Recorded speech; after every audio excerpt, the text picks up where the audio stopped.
Hello and welcome everyone to episode 107 of One Piece at a Time, the One Piece read-through podcast where we read and discuss 5 chapters of the One Piece manga each and every week.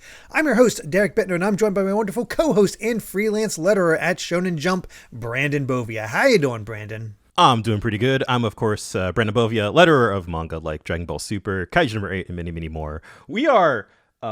is completely off random, but the Kaiju number 8 anime starts in like 2 months, which really snuck up on me. And I've been seeing the merch push for it start to happen. Like Good Smile is just pumping out those figures in time for the anime, and I'm like, oh god, I'm gonna have to buy every single one of these, aren't I?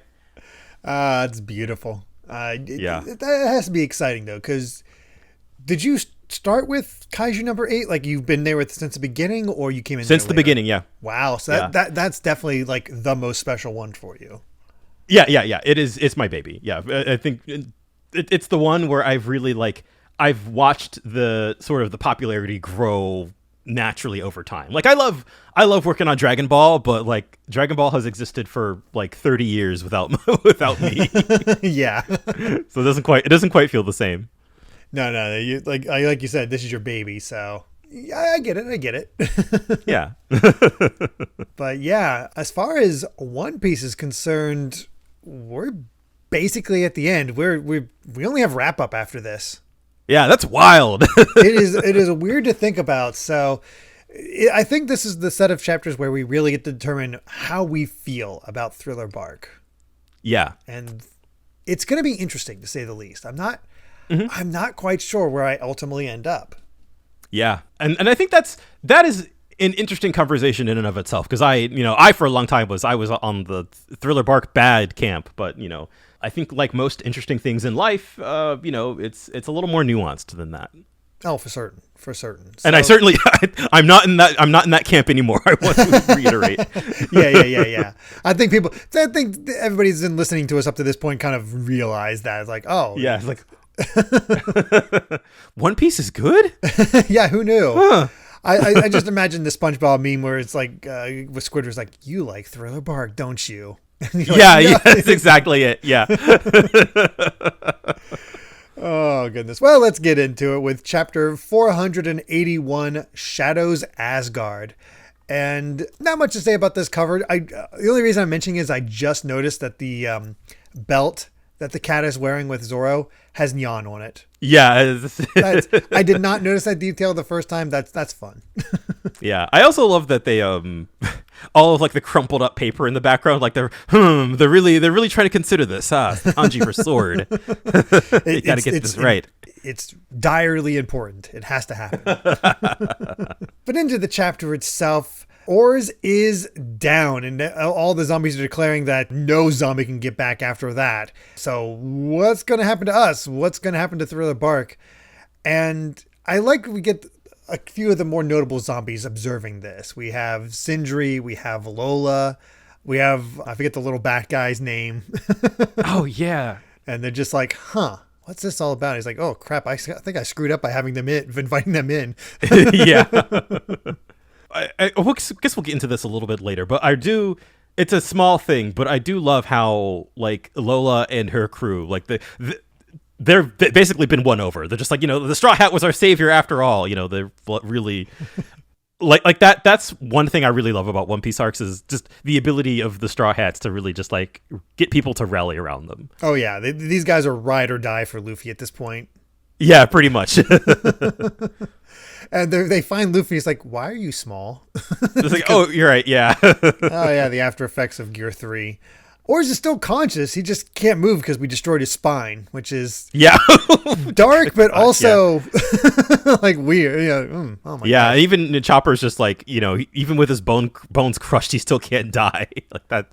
It really is a mockery of life. Yeah. And we get to see everybody sort of recovering from everything that happened. It's like, and Brooks is like, I'm actually excited. This is good. Of course, we all realize like, oh, wait a second. Not everybody has their shadows back. We need to get Moria to actually give up the shadows. Wake him up. Let's do this. And Moria comes out. Is like, yeah, I'm awake. Yeah. And also the sun is about to rise. So they really got to they got to get moving on that. Yeah, time is really quickly running out. And then Lola's basically like, hey, if you don't want the Straw Hats to beat you up, give back the shadows. And he's like, yeah, no. Yeah, of course. I do like the line is, you can't scare a real pirate with the threat of death. Hey, fair enough. It's like, now I know how Straw Hat was able to power up so much. So you think you can use that against me? No, I'm bringing it back. Yeah. Although it is kind of a fun idea, though, that like Moria kind of basically got like taken out by his own hubris at the end of the day, which has, that's a classic villain takedown. Oh, yeah. It's pretty nice. But we finally get something out of Moria, I feel, with this next line. Because it's like, with your strength, you'll just die anyway if you continue on your voyage. You're not fit for the new world. You have a couple good underlings, but you'll lose all of them. He's just like, you cannot count on your crew because they are mortal. Zombies are already dead, so they have nothing to lose. So they're expendable soldiers, easy to replace, and I don't have to worry about losing anyone. Moria, he cares more than he lets on. Yes. That's my takeaway from that. Yeah, that is absolutely what happened. Like this is a man who was so beaten down by the new world, which it's interesting we're getting that now. We got the introduction of the new world, and now it's like, oh yeah, the new world is rough. Yeah. Which is interesting because we're essentially resetting the Grand Line, because this is the same way we were treating the Grand Line before we got into it from the East Blue. That's true. Yeah, that's true.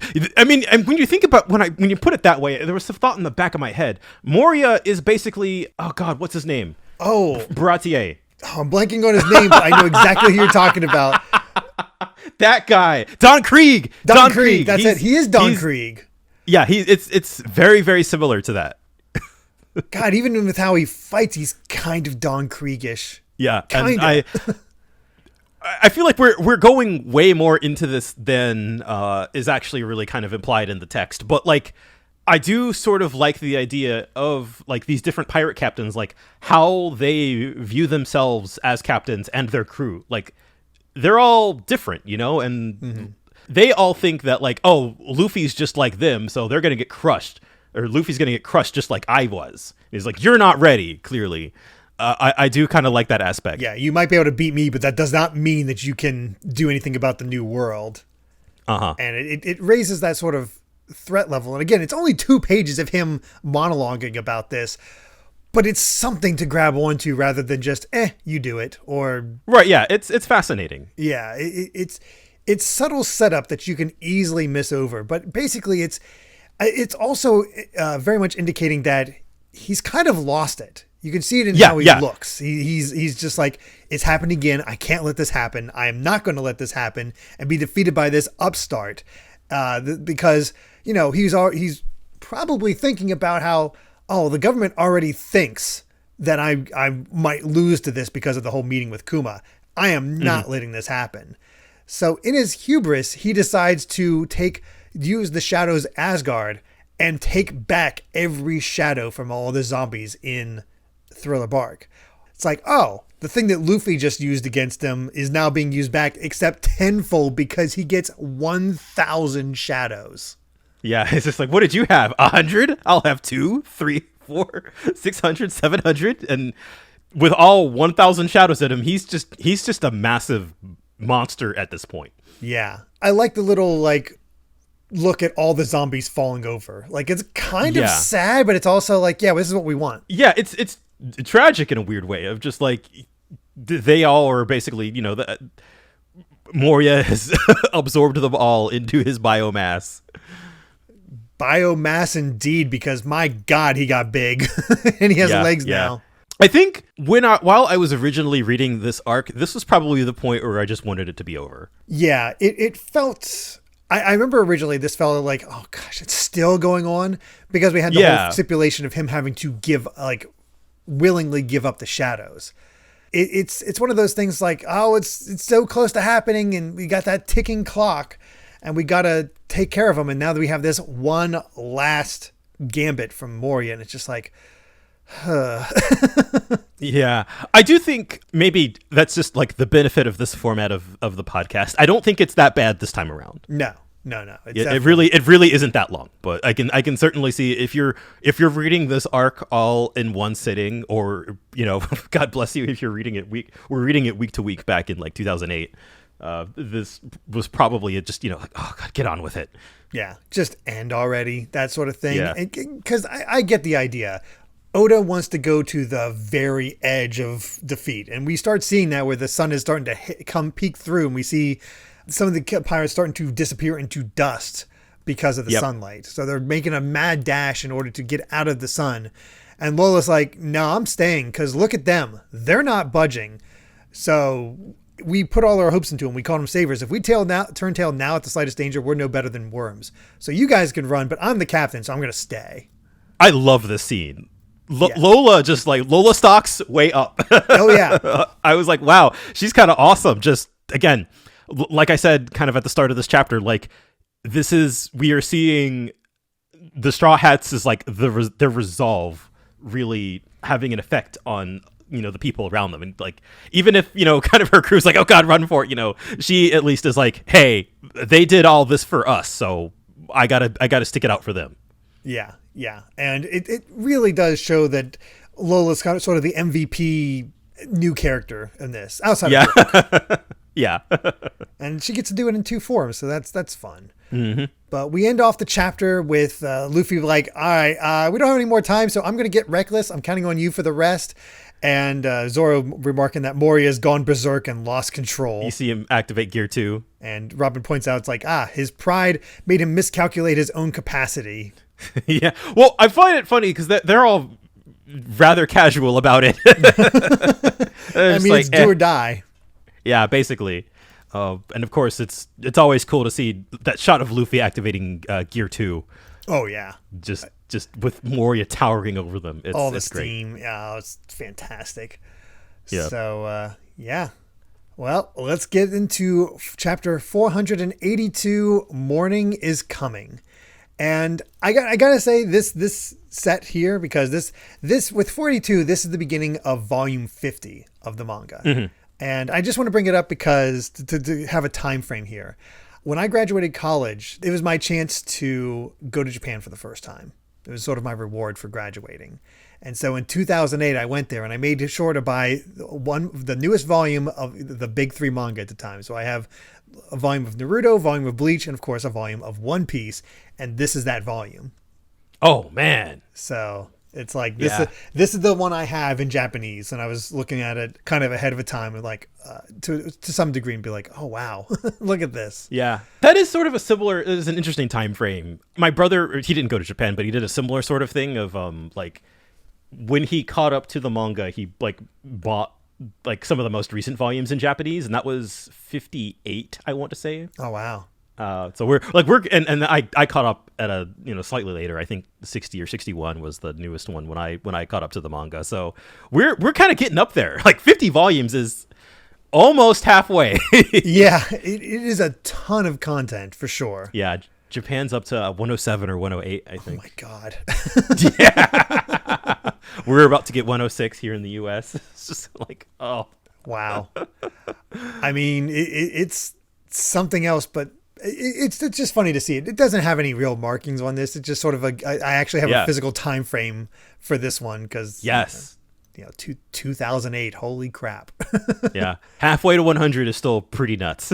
But we begin with seeing the sunlight come up over the ship and get in a pullback just to see again the size of Thriller Bark. Yep, which is just nuts. But yeah, he's basically just propping up Moria. He's like, he's more powerful than than Oars ever was. It's over. Run. And they're just like, all right, let's do this. Let's see if we can do this. Like, I like Zoro's comments here. It's like, if you're going to stand there and watch, then shut up. But this match with Moria has already been won by us. Right. Yeah. He's trying to run out the clock, basically. Yep. It's a desperation move that he literally cannot handle. He is just too berserk. And once again, we get Luffy with his Gear 2. And God, every time the steam is there, Gear 2 is so freaking awesome. It really is. Yeah, it just the way the smoke just like billows throughout the frame with Moria towering over above. It's awesome. And I kind of love that he saved it for this, because I was wondering this whole arc is like, when are we going to see Gear 2 again? You know, I was somewhat surprised that he used 3 first to take out Oars. So saving Gear 2 for the finale here is it's pretty hype. Yeah.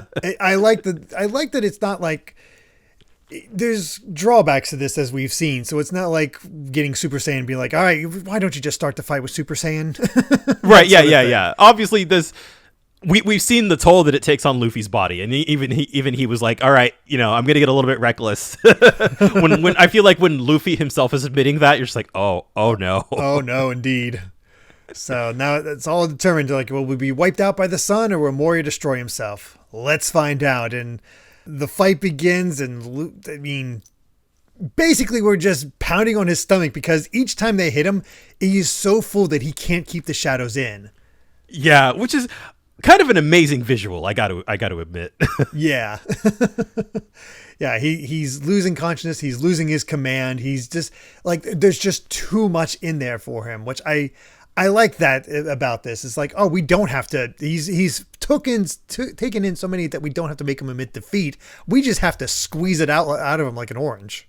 Yeah, because that's a good way to get around it. Because of course, going in, you're like, there's no way Moria would ever willfully undo this whole thing, because like that's the crux of his old plan. So how are you going to get him to give the shadows back? And it's just like, all right, you know, he's going to get so desperate, he's going to absorb all of the shadows, and now we just have to beat them all out of him. Pretty much. I mean, because there's only a few, like there's very little time left, and that is all he has to do is run out the clock. Yep.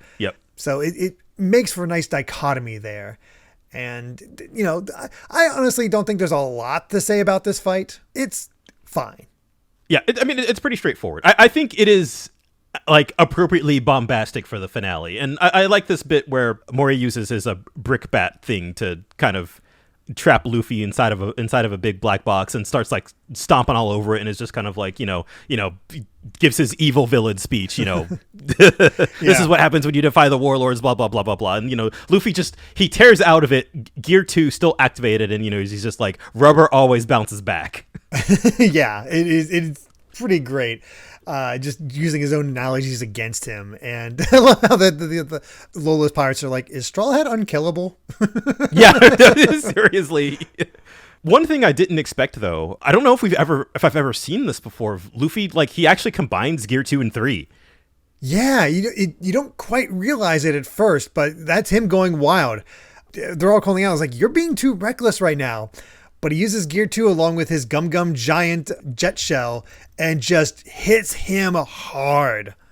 Like, just slams into him, which is basically just like he's desperately trying not to basically throw up all the shadows. Yeah, he just starts covering his mouth. He's just like, no, I can't let him go. And I love this from Lola. It's like, hey, Shadow, you're mine, not his. Get back here. Basically. Yeah. I love that, you know, they're all basically like, you belong to me. Like, come back here. And I even love this line from Luffy where he's like, I got something to say too. Like, if you want to be the shadow of the king of the pirates, shape up and follow me, as he gives one more giant jet shell straight into Moria. Yeah. Causing him to fall back, causing the mast to collapse and land on top of Moria, forcing all of it out of him. And Moria just says, you think you can go? Then go. The real nightmare is waiting in the new world. So, man, it's ominous. Yeah, he's just like, whatever, I don't care at this point. You've beaten all the shadows out of me. I'm trapped. They're all escaping. Go die elsewhere. I don't care. The chapter ends. We kind of see like the sun starts shining, and you see Zoro, Robin, and Sanji. They start disintegrating at the head. Yeah, it's pretty gruesome looking. You're just like, oh god. Yeah. And it's a heck of a way to have that final shot, for sure. Like, yeah. Oh, gosh. Because that's it. The fight is over. Yeah. Moria is defeated. Again, I think in the moment, if you're reading this all at once, it can feel just like, oh, yeah, get over with. But it's a chapter, basically. And I think it's an appropriately, like, really hype and badass set piece to end things off with. But I do kind of feel, thinking about, like, the way they finished off Oars was also pretty hype. And I think I would have been fine with it ending there. Yeah. So it's one thing where like I really like this in isolation, but I think there's something about like they were already pretty desperate trying to take down Oars, and this feels just like that extra little bit on top. But it's only really a chapter, so I can't. I feel bad complaining about it. It's a chapter and a half, but yeah, you're right. Where it just seems like it's dragged out just enough to get those warnings of the new world in, and that's I think more the point. I think Oda really wanted to get that in there. Yeah, you wouldn't get that otherwise, because more, and I guess there would be a little bit of dissatisfaction with Moria just beating along with Oars and not really showing how powerful he is as a warlord on his own. Yeah, that's true. Yeah, and that.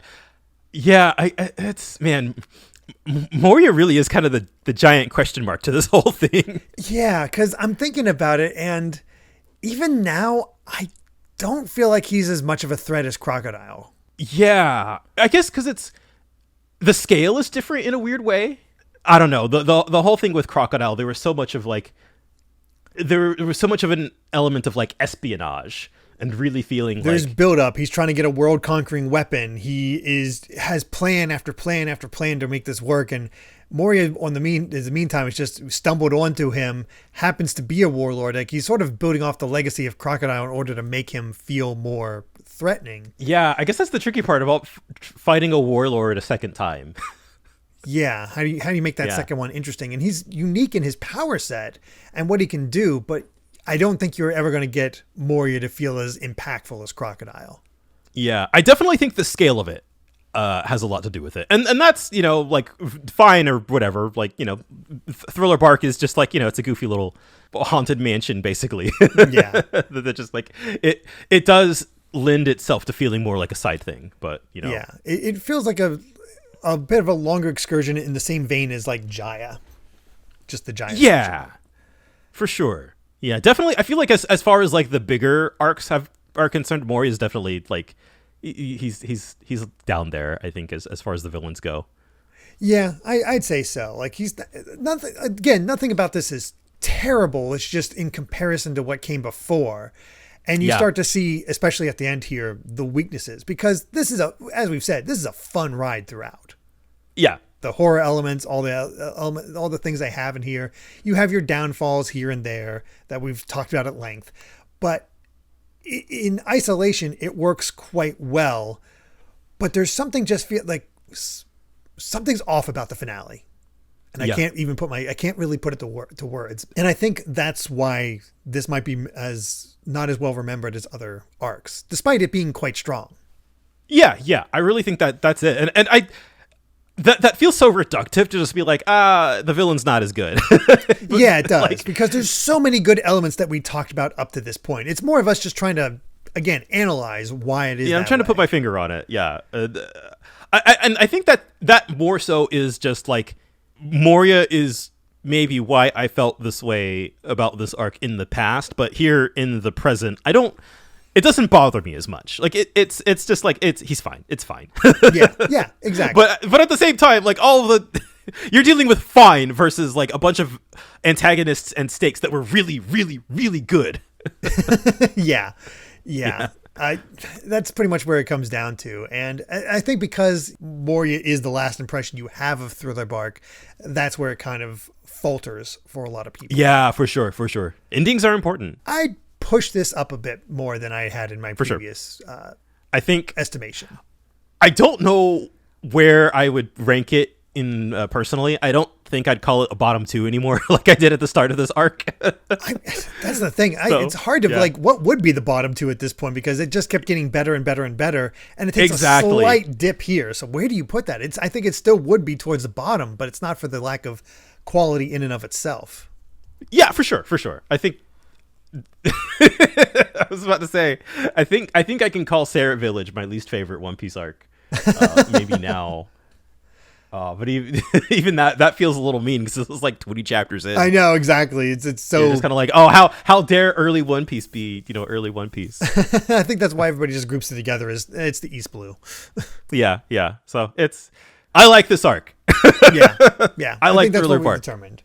So either way, let's go ahead and get to chapter 483, The End of the Dream. And hey, we get another 2-page spread here, and this is just cute. I love it. Yeah, it's just everybody's goofing around, hanging out with animals. They're all. I love the cow shaped boat we've got. Yeah, I like that. Usopp has caught the one fish, which brings in the next fish, which brings in the next fish, which brings in the shark, which has the bird. Yeah, there's a lot of cause and effect. Yeah, very much so. But it's a fun set. But yeah, into the chapter itself, we have, Sanji, Robin, and Zoro all disappearing from the top up. Like their heads Which is gone. just horrifying. Yeah, it's pretty brutal. And I love that Zoro is still doing the arm cross pose like he was when he was trapped on the cake.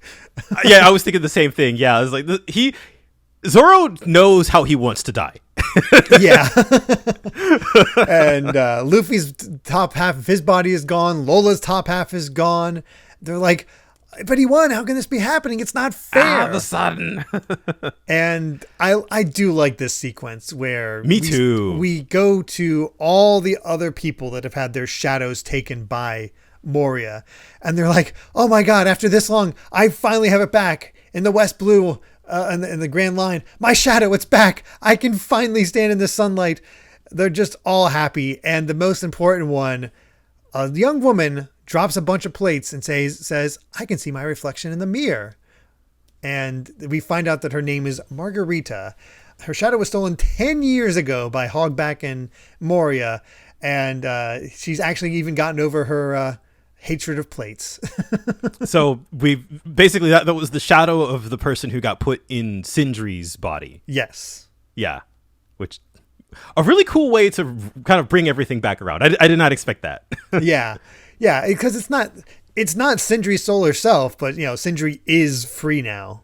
Thanks to that. And it's a weird feeling because you got these dead bodies based on real people, yet they're it's weird. It's like they're not dead, but they're dead. Yeah, it took me a second to like, oh, okay, that's how it works. Got it. So the rest of the crew is looking at the others in shock, and they're fine. Yeah, they're fine. This is definitely a very the way that they're all just kind of like the logic here that Robin explains it is just, it has me raising an eyebrow or two. Where she's like, our existence was on the verge of disappearing when the morning sun shined on us, but the instant our shadows were returned, we resurrected. And Sanji goes on to say that, I guess the same reason why Moria could control bodies by manipulating shadows, the two share some kind of link even when they're apart. And he's, all I understand is that bones and shadows have the same shape. I have a feeling this will come back up. This feels really too specific. All right. I don't know how or why, but I guess like the relation between sunlight and kind of like shadow and how sort of these two things are linked somehow. Yeah. I don't know. It's I don't have really any huge evidence that it will, but it feels like one of those things that, why would you go out of your way to explain this unless it meant something? And I think that's what reading One Piece kind of does to you, is when Oda is able to bring back stuff that's just like, that'll come back in 20 years. It's like you start looking for things that might not be there. Right. I could see it coming back, and I could also see it just being like, I need an explanation for why, even though their heads were gone, they came back. Yeah. It's weird.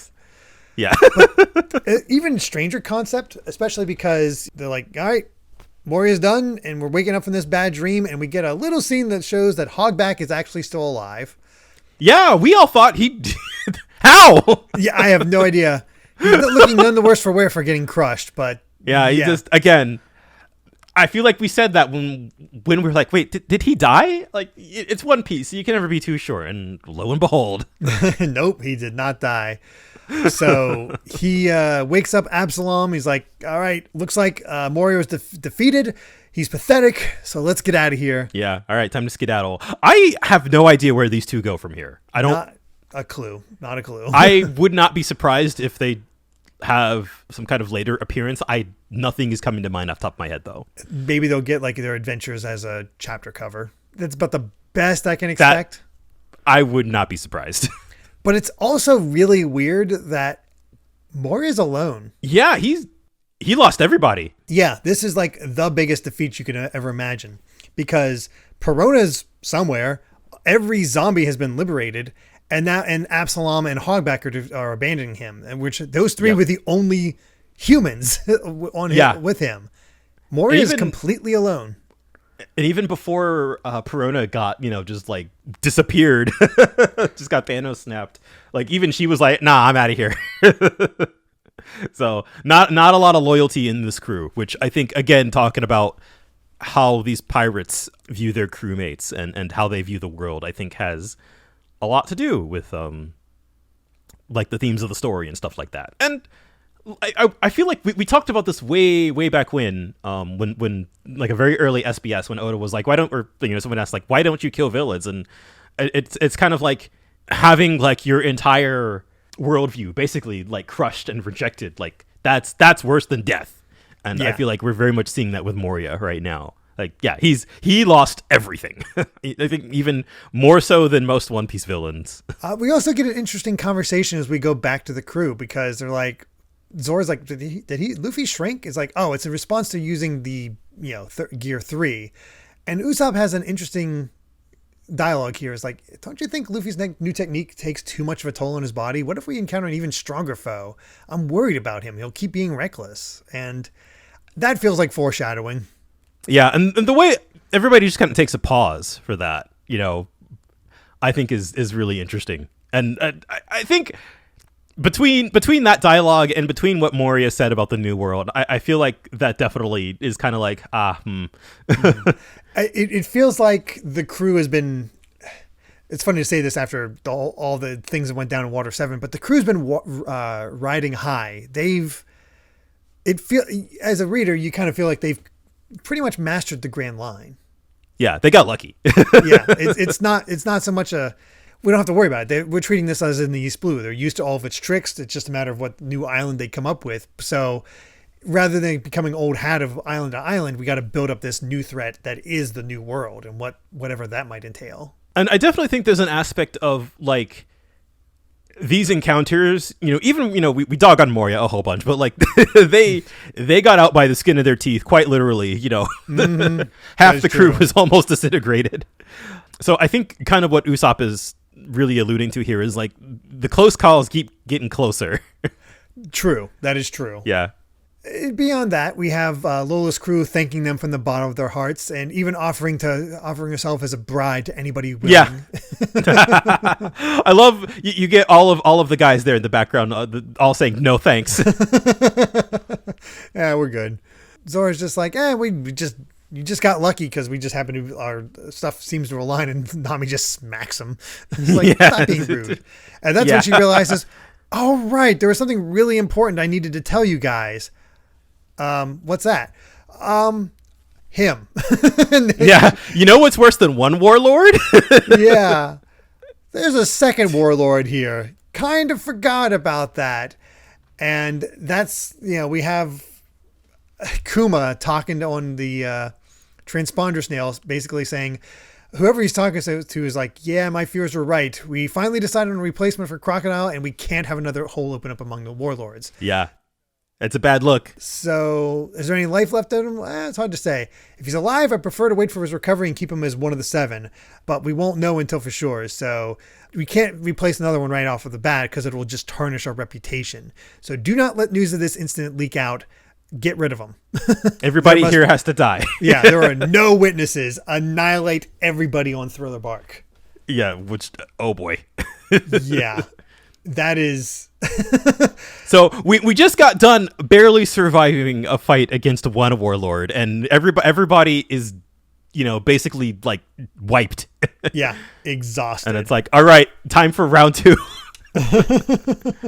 And I really love how desperate the atmosphere gets just right off the bat. Oh yeah, you're thinking going into celebration mode, then it's like, oh no, Kuma's here. Yeah. And it's like, hey, he has some kind of weird ability he can teleport to. Be careful of his hands. And he immediately demonstrates this and teleports in front of everybody. Yeah, and then you see, some of Lola's pirates are like, all right, we just got our freedom, time to fight. And he takes them all out. Yeah, it just, whatever he did with his hand, he just like, I thought at first that he did just like disappear them, but no, he just pushed them. Like, yeah. They all just went flying into the rocks. Yeah, and then there's a bunch that only got the, that weren't actually in the direct line of sight that just caught the whiff of it, and they just disappeared. Yeah. Yeah. We end off with, it's like, oh, hi, Zoro. I'll start with you. I'll start with you. Oh, boy. Oh, boy, indeed. Man, you wanted your falling action? No. No falling action. We got Kuma here to wreck things. And as unimpressive as Moria was, Kuma is like, definitely seems like a step above Crocodile. Yeah, and I guess that's also kind of the interesting thing about these warlords in general, because I think the dude Moria, technically he has a higher bounty than Crocodile, doesn't he? Oh, 3 times the amount. 3 times, yeah, that's right. So it's like they all kind of, they're not of similar kind of power levels. Like, no, there's I think you could make the case even like Kuma might be the strongest one we've seen so far. It's hard to really say for sure since he's fighting everybody like while they're all exhausted, but at least in terms of immediate threat. And technically we have Blackbeard as a warlord now, so he might be the strongest, and his bounty was 0. So yeah, exactly. Yeah, so it really that's the fun thing about One Piece, right? Like the bounty system really is kind of it's flawed, and that's why I love it. Because it doesn't necessarily paint the entire picture. Yeah, it is a power level system from one very specific perspective. Exactly. Yep. But let's see how they handle Kuma with chapter 484, Squish. And hey, we get Vivi on the cover. It's nice. It's cool that we're still getting Vivi in them, like on these cover pages. I feel like it's Oda being like, I need more time before I do the next chapter story.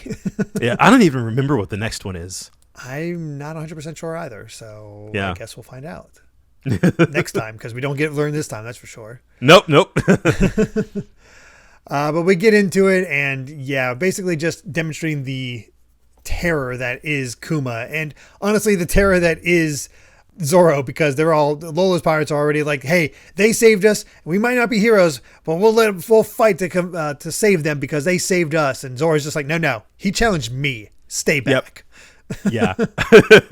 And God, I love that shot of Kuma just looming over Zoro like that. One, we saw even earlier, that like Kuma's basically like the same height as Moria. He feels a little bit more imposing. Yeah, I think it's the proportions. He's not all belly. Yeah, like Moria is. I do like this bit where Kuma is just like, your crew seems to be quite popular. I heard that Straw Hat Luffy has several underlings in his crew who aren't entirely without talent. And then you just turn the page and all the Straw Hats are just like, oh jeez, oh gosh. Everybody but Robin. But I love that even Nami's like, shucks. Yeah. Yeah, he even goes on, you've caused all sorts of commotion, and it's not only the captain who's been making a name for himself. And Usopp's immediately like, you're too injured, Zoro. Do not fight him. And he's like, no, if I die here, then I wasn't worth much to begin with. Let's do this. Which, man, God, Zoro, man, he's just ready to go in. Yeah, he is. Which is just this fight is hype, but it is desperate. Yeah, it is, because he goes for the cut, and freaking Kuma's too fast. Immediately out of the way, goes to get the attack on Zoro. Zoro's just barely able to roll out of it, and the paw print gets left down. And Zoro's again just barely dodges the attack that hit Lola's crew earlier, and he's already just in trouble. And then we see the first hint at what Kuma's ability is. Where you see those like he has like a paw. He's like a bear paw on basically. His palm. Yeah. Yeah. Zoro tries his 36-pound Phoenix, and no, just there's our squish, just to flex it, no issue. Yeah, God, it just. I remember, hey, that was the same. Like Zoro even mused earlier, like with Shusui, that attack is stronger now. Yeah, and he's just kind of like, oh, I got to get used to this, and then Kuma just no, it's oh, yeah. And he's like, oh, so your power is the ability to repel anything, and that's when we learned Kuma's fruit. The paw fruit, and became a paw-palmed human, which they're all like, isn't that kind of ridiculous? Like, yeah, I love that Robin is just imagining just a bunch of cute little cats. It's like, what is that all about? And Frankie's just like, well, if that all he's got, defeating this guy is going to be, and he immediately gets taken out. Yeah, it's just so much for that being a piece of cake. because Kuma's like, oh, that's all you've got. I do have to say, it's really interesting that we do get the reveal of like, okay, he's got the pawpaw fruit, but like, what does that mean? Yeah, that's like, not something you hear and you're like, oh yeah, pawpaw fruit, I get it. Yeah, no, so it seems like he can just like push stuff. Yeah, it seems the power to push and deflect, which is an interesting idea. That's not what I would assume. No, not at all. And Robin sort of ponders like, okay, it seems like he's deflecting the atmosphere itself, and because the average cannon would have no effect on Frankie. The fact that he took out our cyborg in one hit like that is with a bad sign. Air, basically. And Kuma basically confirms it. It's the pad cannon. Air pressure deflected at light speed, creating a piercing shockwave. Good God. How? and Zoro somehow dodged it. Yes. I feel like, as far as Devil Fruit users are concerned, I feel like we're definitely getting to a point here where it's like you're seeing people who are like not doing what you would expect with their powers. No, for sure. Right? Where it's just kind of like, oh, I figured out I can do, kind of like how with it's like with Luffy in Gear 2 and Gear 3, where it's like you're thinking a little further ahead with like, oh, my body is rubber, so blah blah blah, and then here's Kuma who's like, I can push stuff, so I guess I can shoot air cannons now. Yeah, when you put it that way, it does make a bit more sense. Where Luffy's like, oh, I can stretch. Wait, every part of me can stretch, so I can increase my blood flow and make myself even more powerful. Or blow up my bones to make them even bigger and still have the same strength behind them, or even greater strength behind them. So to think of it that way, it was like, oh, I can push stuff. Yay. Wait a second. Yeah. Push the air. Oh, wait, can I actually make this even stronger? And you can see that sort of like thought process. If you get just in it immediately, it's not quite like Moria where it's like, oh yeah, I can switch with my shadow, or oh yeah, I can manipulate bodies with my shadow. Yeah. You wouldn't naturally think about how that progresses. I think that's something I really love about just Devil Fruits in general, because it really, it allows Oda to get really creative, where you see characters do things you wouldn't really expect, but it's like it's very malleable. It's just like it all really just kind of comes down to what can the characters and thus Oda figure out what to do with it. Yeah. And it does not go well for Zoro, because he gets pushed away in the middle of his attack, and Kuma's ready to just finish him off. But Sanji's stepping in and kicks Kuma right in the face, which of course upsets Zoro. Yeah, he's like, get out of the way. The crazy thing about this, his kick to the face actually hurts Sanji, not Kuma. Which just... What? We've never seen that before, where a kick hurts Sanji and not the person he kicks. Like, because we had the whole thing with the what was the five senses or whatever with in Ina's lobby, and how like, oh, if I wasn't concentrating, that would have gotten through my defense. Yeah, this is even stronger than that, and he didn't even apparently do anything. Yeah, which, oh boy, yeah. We're in for a rough time. This Kuma really does feel like the worst possible character to show up right now. Pretty much. And I like how he even recognizes, oh, Usopp, you're the king of snipers. You don't deserve that title. And he just reflects it back at him. And literally, he's just manhandling everybody. And he's just like, yeah, you're all weaklings. It's no fun. So orders are orders. And he brings out this huge ball-shaped air bubble and basically compressed it into a ball. Basically, he's making a bomb. Yes. And he, kind of gives everybody an ultimatum. Like, I'll spare you in exchange for Straw Hat Luffy's head. Like, he's what the government wants, so... Yeah. So give him over and I'll leave. And I love this. Every single one of them is like, no, never. And so he just unleashes his Ursha shock, which, my God. You thought Thriller Bark was already in shambles. Kuma basically just nuked it. Yep. This was the biggest ship in the world. I don't know if it's much of a ship anymore. Yeah, man. Again, it just... you really get the sense, man, the threats just keep getting, more and more difficult. But we do have an SBS. Not too much to talk about on this one, though this is the beginning of fan-submitted SBS artwork at the top. We haven't talked about those at all with Oda, but I just wanted to bring it up here because, honestly, it's pretty good. Yeah, because it's like you're always getting like the headers always spell out SBS using, you know, some kind of like object or something. And this one's got Crocodile, Mr. 3, and what I presume to be Mr. 1 all in jail. And so you get Mr. 3's hair with the jail bar making the B. Oh, and you get the swans from Mr. 2 making the S's. That's great. But even just capturing Oda's art style, again, really good. Yeah, that's great. The SBS itself, though, honestly, it's just like, how do they poop on the... I was really curious about that. Thanks for asking. Yeah. I'm glad we have an answer for that. It's like, they had this old thing that used to go right into the ocean itself, but think of it a more modern thing where it's more like airplanes, so they flush quickly. But the men don't worry about it too much, so they'll do it from all sorts of places on the ship. That's disgusting. Yeah, I don't need to know that. I don't need to know that. Thank you, Oda. Oh, the SBSs, man. Yep. The other one is just about how, like, oh yeah, those Risky Brothers. Are they the same as the Risky Brothers on Lolo's Crew? Yes. We figured that out. Good to know. Well, time for the final chapter of this set. 485 Straw Hat Pirates, Pirate Hunter Zoro. I think this might be one of the best chapters in the whole manga. It leaves an impression, for sure. It is, yeah. Like, I think we got lucky that this is the last one on a podcast. Yeah. We got to check in with Karoo fishing again and check in with the Ursa shock, and it's just mass devastation. Sends a really shockwave amongst, like, think how huge Thriller Bark is, and it still sends a shockwave around this boat. Yeah, and you're seeing the waves and just and like the only thing left in its wake is just like a bunch of rubble and destruction. Yeah. And every single crew member is knocked out. Yeah.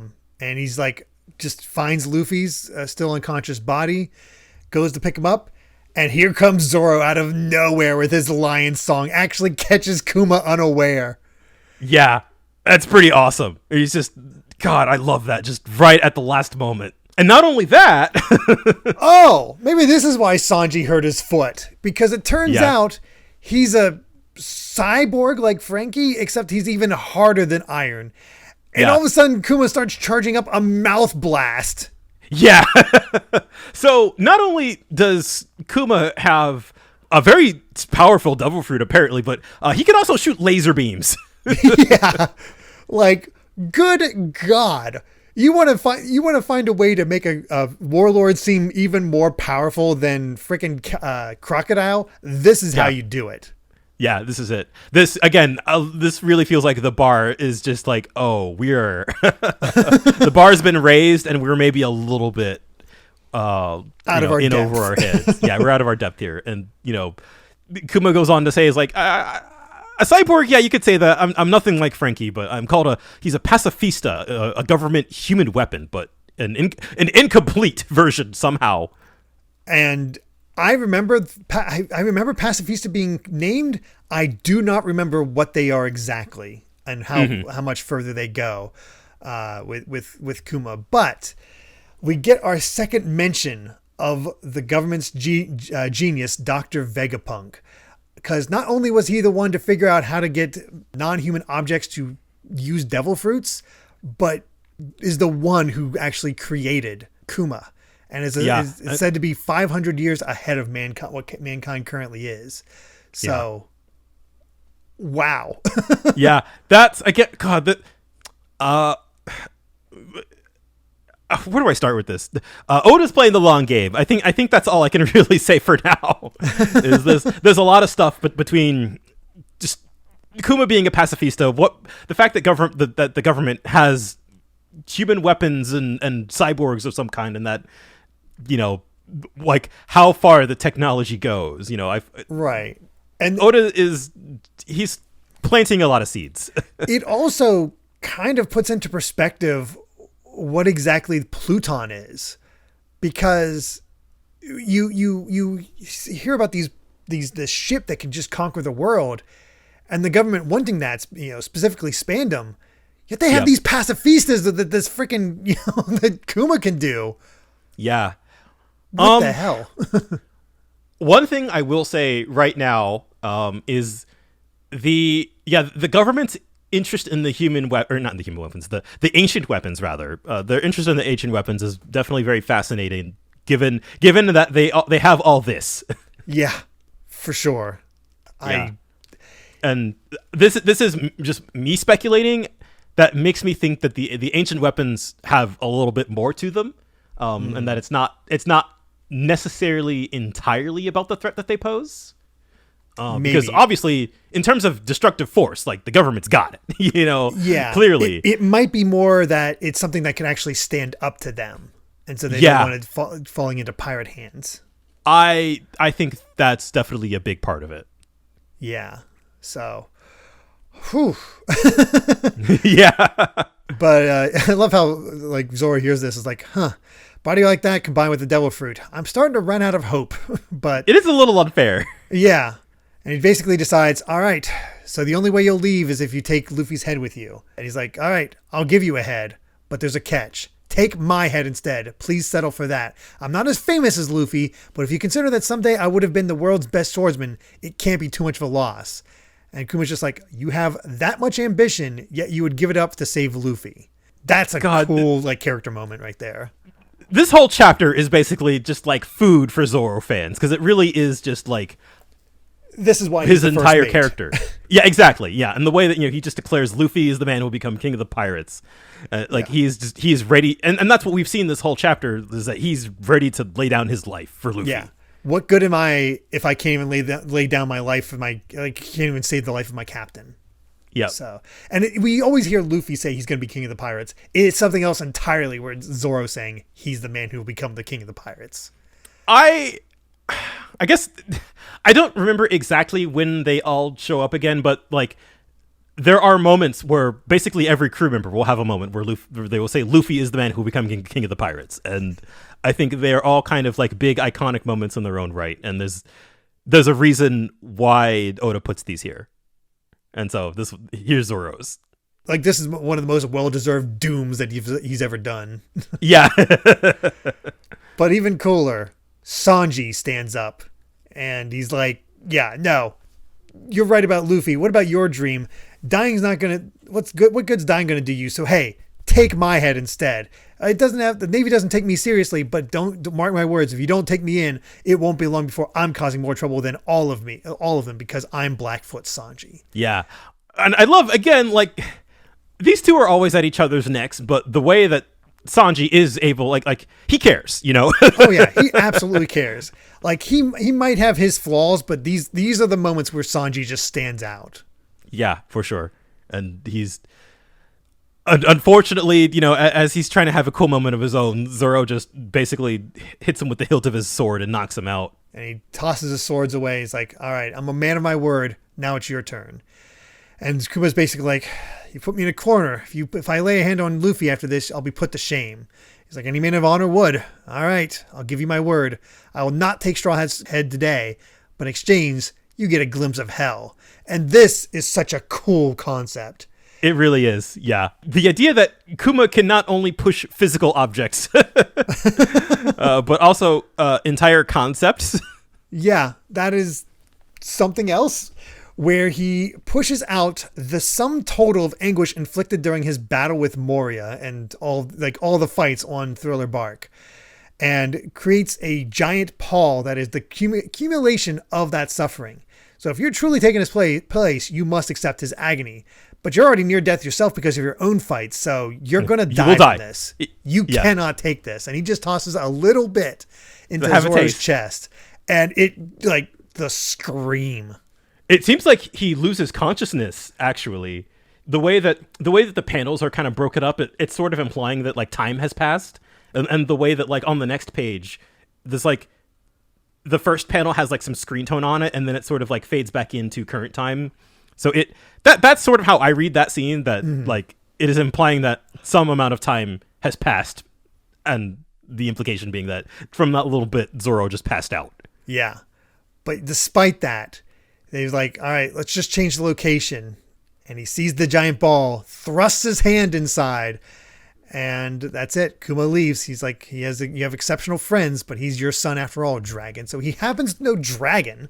So he knows who Luffy, that he's related to Luffy. So that's something. Yeah, that's definitely the last little bit we'll see of Kuma for a little while. And like I said earlier, there's a lot about these scenes that hit different now. Yeah, like Dragon being Luffy's father is something very few people know. Like it seems to be only Garp and now Kuma. So what the heck? Yeah.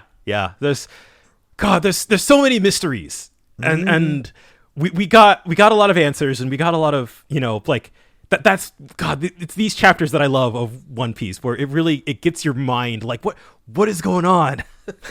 Yeah, and time passes. Everybody wakes up. They're all alive. It's like, I guess he left empty-handed. I don't know what's going on. And even more mysteriously, Luffy's feeling good as new. He's like, oh, I'm all good. It's like, there's no way you're that good. What's going on with that? They can't figure it out. Sanji's more distracted and tries to go find Zoro. It's like, okay, well, he didn't do that. It's like, and he finds Zoro. It's like, you gave me quite a scare, you idiot. Where'd he go? And what's with all this blood? And we see just Zoro, shirt disheveled, dripping in blood, standing in his pose that he wants to die in. Yep. And my God, look at the blood splatter around him from taking all that pain. Yeah. It's one thing. I remember the anime version of the scene. It's brutal the way, because they sort of bring the camera back out a little bit, so you see like this whole area that Zoro left him out at is just like, all right, yeah, this entire place is covered in blood. Yeah, it's massive. It's also one of the coolest things is like, what happened? Nothing at all. Yeah, and God, there's so much I love about that scene. It's just the way that Zoro is willing to take it all on, really. The amount of pain he must be feeling, because Luffy literally pushed himself to his limit, passed out from it, not from pain, but just from the weight on his body. And yeah, he's just, to take all of that plus his own, my God. Yeah. And it kind of adds that extra weight to what kind of, like, how far should we let Luffy push himself in these battles? Yeah, and I'm trying to figure out how I want to say this, but like the idea that Kuma basically has healing powers in a weird way. Yeah. The way he like, because Luffy, he woke up and he's just like, all right, I'm fine. I'm doing great. But what comes around goes around, and all of that pain and suffering had to go somewhere. And the idea that Zoro was the one who had to take it on. Yeah. Man, no, it just, like I said, I think that this might actually be one of the best chapters in the manga, especially for Zoro fans, because it really is just like an encapsulation of what makes his character so appealing. Yeah. Because he's a simple character, but like the lengths to which he will go to protect Luffy and the crew, I think, it's incredible. And this is definitely like maybe his most memorable scene in the entire manga. It's certainly up there. And yeah, gosh, sure. I remember wondering about the implications about this for a while. I was like, man, what is that all about? Yeah. No, there's so many things that Oda has so many things here where he's just like, all right, some of this is going to get explained, maybe in the next 20 to 30 chapters. And then there's some stuff we're not going to see for about another 500. Yep. It's wild. Before we end off, though, we do have one more SBS where we have a suggestion for what Brook's birthday should be, because he ate the Yomi Yomi fruit, or the Revive fruit. April 3rd would be nice, because 4 and 3 can be read as Yo and Me. So there you go. The other one that we get is kind of a spoiler. Like, I don't know if we should actually cover it. Because there's questions that they have from earlier ones. We skip that. We can skip that. We'll cover some of it. Like, what if Robin was an animal? What would she be? So she would be a crane. What about Frankie? Well, he'd be a fighting bull. His lucky number is 08. How does he smell? Well, he smells like cola. His favorite color is light blue, and his favorite island is a spring island in summer. So there you go. I mean, that's the thing. It's like Moria ends maybe a tad weakly, but Kuma makes up the difference. Yeah, and I think Oda knows what he was doing there with that. And just like, well, like, because we kind of got like the big bombastic ending with Oars and then Moria, and then we kind of have like sort of the more tighter, like it's desperate, but it's also more character focused. In very much the same way as when Aokiji showed up. Yes, yeah. It feels very similar to that. And it just, you really get the sense that like Oda is always thinking 5, 10, 20, and 500 steps ahead at any given time. Just the way that, you know, one thing resolves and suddenly we have what feels like a dozen more plot points and just little details about the characters in the setting. For sure. Sure. And we're only going to get more of those next week. Yep. I'm looking forward to it because with that, I believe we've said all we wanted to say about chapters 481 to 485 of One Piece. Thank you so much for listening, and you can find more of my ramblings and stream VODs over at BitNerd Games on YouTube or BitNerd with an underscore at the end on Twitter. And Brandon, where can everyone find you at? I'm at Brandon Bovia on Twitter, talking about anime, manga, games, and my job. Yeah, that's really it. You know, just more of the same. Yeah. Check it all out. And hey, if you'd like to help us out more, you can support the podcast over at patreon.com/Derek Bittner. That's DERRICKBITNER to listen to the next episode ad-free 3 days early. And make sure to return next time as we wrap up Thriller Bark and discuss chapters 486 to 490 of One Piece. So until then, my friends, bye. Remember to take life one piece at a time.